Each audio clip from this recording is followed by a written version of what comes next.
berserk, and it was scary. It was just a very scary situation because we hadn't really been through that.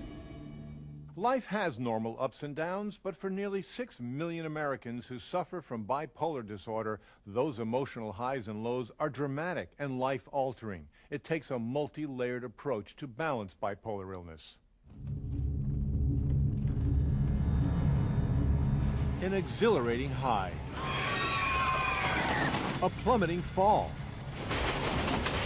This is life with bipolar disorder. My thoughts were erratic. I was manic depressed at the time. Life was not worth living. I couldn't see any end to it. Robert Chokin is among the 5.7 million American adults with bipolar disorder, also known as manic depression. It typically develops in late adolescence or early adulthood. Bipolar disorder is a mood disorder in which people have periods of depression that alternate with episodes of being manic. Patients experiencing a manic episode may be euphoric and energetic. I was out, staying up late, even going out after work. So I was drinking, carousing, and I felt like I was on top of the world. It's like if you get your brain and push the accelerator, and everything that was in your brain gets lightened up, and they start to lose adequate judgment. Individuals who are manic become hypersexual, so they can behave in ways that are really inconsistent with their normal values. My spending was probably the most extreme thing. There is a less exaggerated manic state called hypomania, a time when a person can be very positive, creative, and productive. What we also know about hypomania is that it often leads to a crash into depression. I just couldn't face anybody. I was just so upset with what the depression was doing to me. And that's when bipolar can become fatal. I tried to commit suicide 5 times. So diagnosis and treatment is critical, but recognizing bipolar isn't a slam dunk.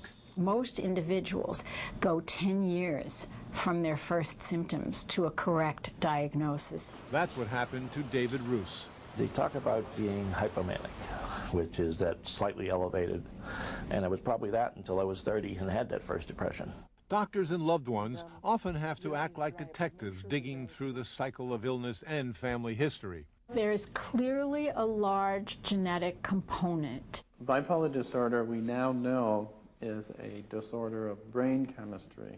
For people with bipolar disorder, neurotransmitters may be out of balance. When you have a decrease in serotonin, you tend to have a depressed mood. When you have an increase in dopamine and epinephrine, you have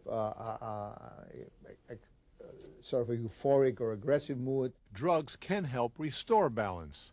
The backbone of treatment for bipolar disorder was, for decades, lithium carbonate. But not everyone could take lithium, so doctors began to look at anticonvulsant medications, like the ones used for epilepsy, again with good results for some, but not all patients. Now there's a third category. Most recently, with the development of what we call the atypical antipsychotic drugs, all of them affect brain chemistry and neurotransmission, the signals that get sent from one nerve ending to another. The drugs block or alter the action of those two key messengers, serotonin and dopamine, thus balancing brain chemistry. But drug therapy requires vigilance. You get to the point where the single medications aren't working, now you're using a combination of medications, now on 4 different ones. For David, medication has clearly helped.